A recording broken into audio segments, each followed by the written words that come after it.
before you start getting yourself falling in love with those pretty homes at open houses, make sure you sit down with a lender and you really understand what a loan is and what it takes to get one. I never knew all the stuff that the lender told me. I can buy a house with 3% down.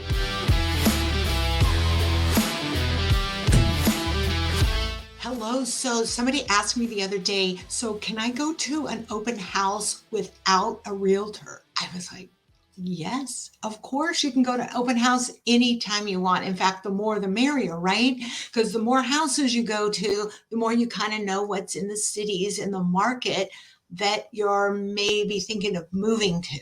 Now, here's the trick. If you go to an open house and there's a realtor there, they're probably going to want to get to know you because a lot of realtors are showing homes for other realtors because they want to meet buyers.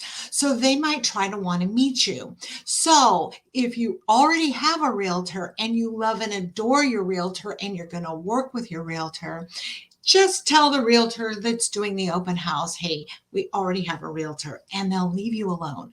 They will, trust me. So you can go to any open house you want and wander around. And sometimes you don't even get asked the question, hey, do you have a realtor? Sometimes you do. As soon as you walk in the door, they'll want to know, hey, do you have a realtor? Because maybe they're a great realtor and they could really help you out. And another thing that's good to do is maybe take a few of the cards that you have from the realtor that you're going to be working with because, well, those realtors at open houses really want to be a realtor. And they might try really hard in the 5 or 7 or 8 minutes that you're going to the open house to befriend you, maybe get your phone number and your email so you can talk later on. I know this is how I got a lot of my clients. I would say about 75 of my clients I met at open houses. I did open houses every single Sunday for 5 or 6 years. Not only because I had open houses, but I was new in the beginning and I didn't really know people. And it was a good way to chitty chat with people, maybe get to know them and call them later on that evening or the next day and find out where they are in their home hunting process. So go to open houses just kind of knowing this because the realtor there just might try to chat you up and try to become your realtor. But the worst thing you could do, the absolute worst thing you could do would be to change realtors. I mean, after all, if you sat down for an hour with a really cool realtor and they liked you and you liked them and they helped you get your ducks lined up, went through a complete buying process with you so that you would learn the whole trail events in the whole journey of buying a house, and they even sent you to their favorite lender and they figured out where in the timeline of things you really are. Maybe you don't have a down payment yet. Maybe you have a down payment and you're waiting for some money to come from a trust or your parents are gifting you money or something like that.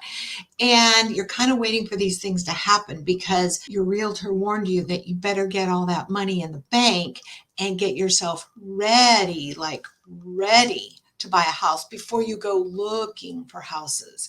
Can I tell you how many times I get phone calls? Or in the beginning, I don't do it anymore, but I'll be working with people and I realize they can't buy a house. They've gone to open houses for maybe a year or 6 months. They've fallen in like with a city, maybe a particular neighborhood. Now maybe they know the schools because they got on niche.com and they're honing in on the schools for their kids. And mentally they're like, oh, we got to buy a house. But truly, they're financially not ready to buy. Maybe they have some credit to clean up a little bit. Might take 6 months to a year. Maybe they've never really even talked to a lender. And that's a big deal. I tell people before you start getting yourself falling in love with those pretty homes on open houses, at open houses, make sure, even if it's a year ahead, you sit down with a lender and you really understand what a loan is and what it takes to get one. Because it's a little bit of Mount Everest to get a loan. Not for everybody, but for some people. But it's definitely not impossible. People want to loan you money. Banks and mortgage brokers, they want to loan you money, but they have rules that they have to go by. And you're going to want to know that way ahead of time. And let me tell you, when you know all the rules to the game because you sat down with a realtor and talked to them for an hour and you're like, I never knew what I never knew. I never knew I couldn't buy a car while I was getting ready to buy a house. I never knew I shouldn't go out and buy 3 couches before I buy a house. I never thought about paying down my credit cards. That would really give me a lower interest rate. I never knew all the stuff that the lender told me. I can buy a house with 3% down. Yeah, you don't have to put 20% down. So you see, there's a lot to think about and kind of a lot to put down on paper and keep in front of you as you're strategizing, you're looking. And I'm going to say it again. One of the worst things is when I know my clients have maybe gone to 10, 15 open houses, and then we figure out they're not really ready to buy. They got to clean up the credit, or they have to save more down payment, or they're about to change their job. Oh my God, that's the worst. I had clients, they were in escrow. They fell in love with a house.